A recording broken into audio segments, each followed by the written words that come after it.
What's up, everyone, and welcome to the 2020 NASCAR DFS preview show by the Sports Chief. So we covered most of the races last year in 2019. Hopefully we can do it again this year.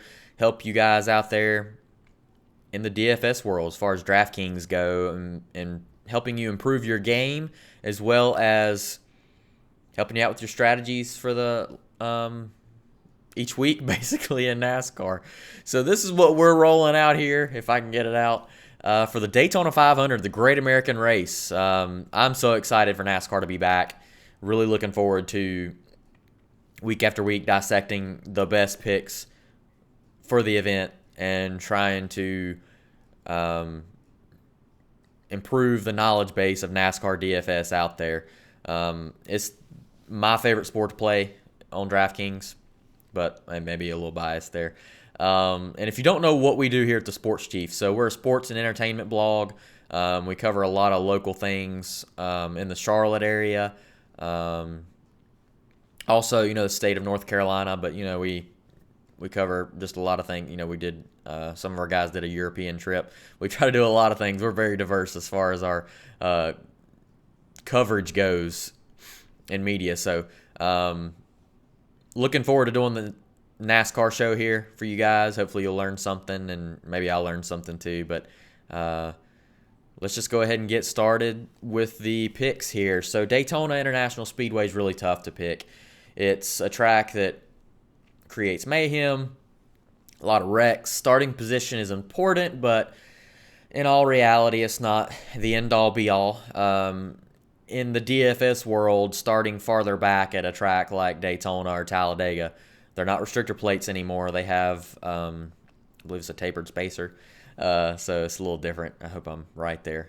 I hadn't done a lot of research on that, but I know they're a little different. They got a really big spoiler, so the air is a little different. The downforce is really high. So watching the duels and things, the Clash was a wreck fest, but the duels were okay. A lot of excitement. The truck race and Xfinity races looked pretty good.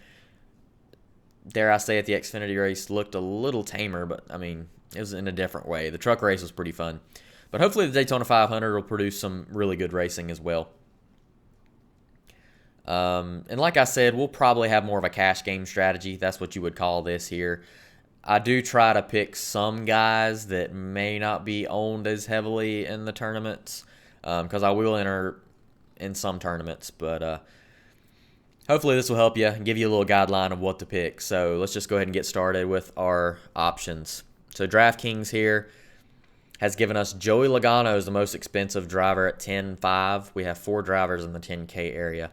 So Joey Logano is starting 3rd, Denny Hamlin starting 21st, Brad Keselowski in 9th, and Chase Elliott in 25th. I believe Kyle Busch is actually the best odds driver. He's like 8-1 to win, but the odds, they don't really mean a whole lot. It's this track. It's kind of difficult. Denny Hamlin looked like he was very aggressive in the duels as well as the Clash. The duels. He was in one duel, but in the Clash, Joey Logano, seems like he's always up to the front at these tracks. Brad K is a really good guy there. And then we have Kevin Harvick 10th, Truex 15th, Blaney 27th. And like I said, starting position is very key. Do I think a lot of people pick Joey Logano? Maybe a few. For the simple fact that he'll probably lead a little bit. But laps led are worth like a quarter of a point here. So you have to lead 4 laps before you can get 1 point. So if you're going to go with that strategy, you better have a very high confidence level for whoever you go with. So I know if a couple of years ago, Ryan Blaney, I think I had him in my lineup, and he led like 120 laps. I had a weird feeling that he would lead that many, and I picked him, and it worked out. But sometimes you pick guys, and hey, the gut doesn't exactly tell the truth 100% of the time. So I've learned in this, you kind of want to be more conservative. That's kind of the strategy I go with, but you also want to pick guys that you feel like will win the race. And that's exactly what I'm going to do today. So my number 1 pick here, this is probably my choice to win the 500, is Chase Elliott. Chase looked bad fast in the practices. He looked pretty quick in the duel race. He is wrecked in his last 3 or 4 Daytona races. So that's one thing to keep in mind. But I think he's due. I think that he did win Talladega last year. Chase has got a really quick hot rod. And I'm going to go with Chase Elliott starting in 25th. I think he'll be up there and battling for the lead.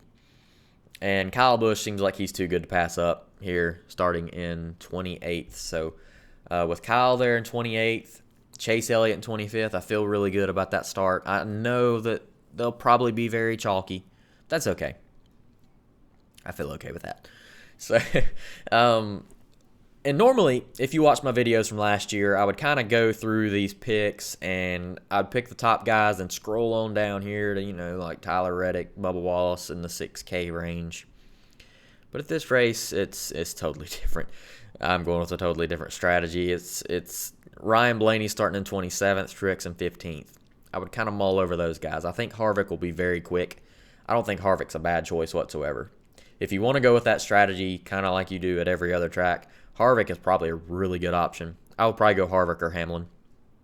But I'm going with, hopefully these guys pass a lot of cars. I'm going for past cars rather than the race win, so to speak. And I think they could win for sure. So I'm going with Ryan Blaney at 9-3. Blaney's actually going to a backup car. He wrecked, of course, with Daniel Suarez in the duel, unfortunately, and it cost Suarez a Daytona 500 spot. But Ryan Blaney will be starting towards the back of the field. Will this hinder how he races in the draft? I mean, I think guys are getting up there pretty quick, judging from speed weeks. So, I don't know. I mean, he does have a new crew chief, Todd Gordon, which Joey Logano, that was his crew chief, and he's won the Daytona 500 before. He's got that in his corner. But I just like the speed from the Ford camp, too. And that starting position is really good. So that's what I'm going with there. And I'm actually going with... Okay, I'll just go ahead and break this down. So Clint Bowyer is starting in 29th. Clint Bowyer actually has an average finish at Daytona of 16.8, and it's one of the better average finishes among all the top drivers. So you got Justin Haley, who actually won here in the Spire Motorsports 77 in the July race. So he's got the best average finish with one start and a win. But then you have Bubba Wallace and Austin Dillon. I don't know the exact finish that they have, but it is better than 16.8. Dillon won the 500 in 18. Bubba Wallace finished in the top 5 there in that event. It was second or third. Sorry, I can't remember right off the top. But I know that Bubba has actually done pretty solid there. Bubba, though, I believe he's starting pretty good. Yeah, he's starting in 11th. It's going to be hard for me to pick him. And Austin Dillon starting in 13th. It's going to be hard for me to pick him, too. But Boyer's third there.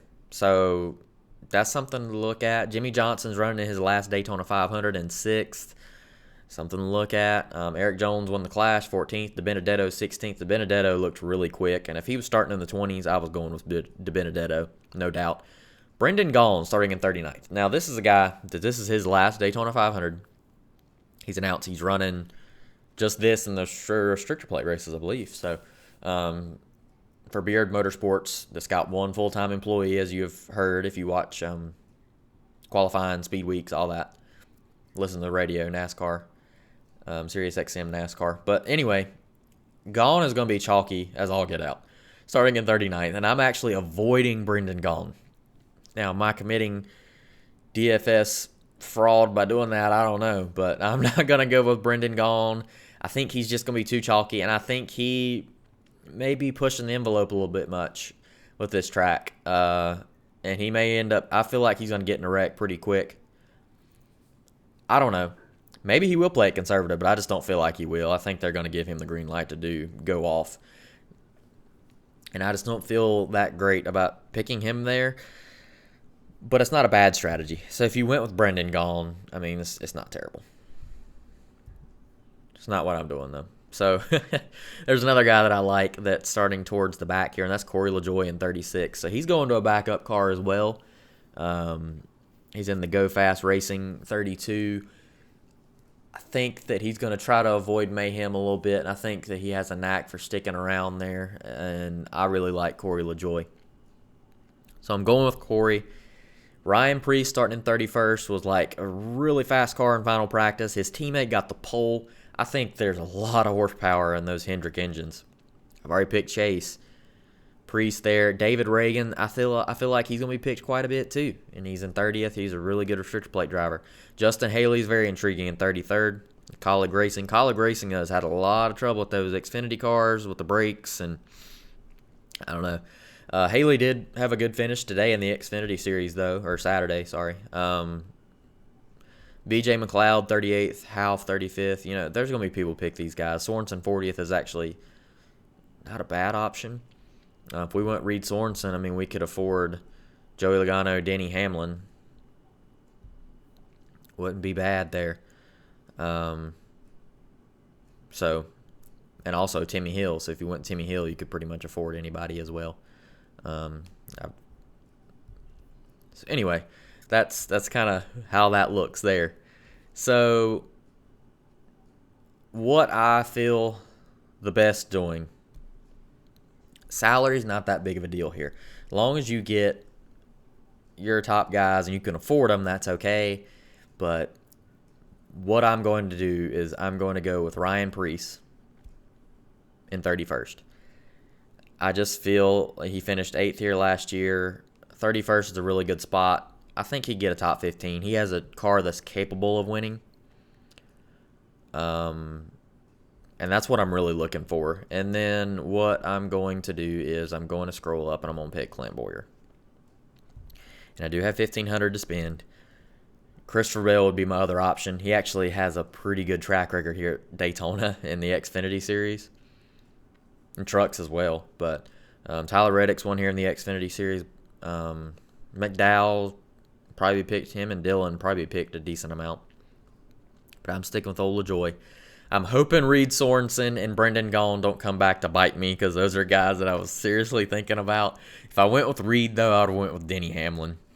But I like the odds of getting higher spots with Priest, LaJoy, Bowyer, those guys. So let's just clean this up here. That way you can kind of see top to bottom who we're going with. So Chase Elliott at 10K, starting in 25th. Kyle Busch starting in 28th at 9.8. Ryan Blaney starting in 27th at 9.3. Clint Bowyer starting in 29th at 8.6. Albeit these guys are probably pretty chalky, but I'm trying to wing it here and get some other guys. So we're going with Corey LaJoy starting in 36th and Ryan Preece starting in 31st. So that's what we're going with here with the Sports Chief. Hope you learned a little bit here. Hey, go out there and pick some of those guys that I didn't pick.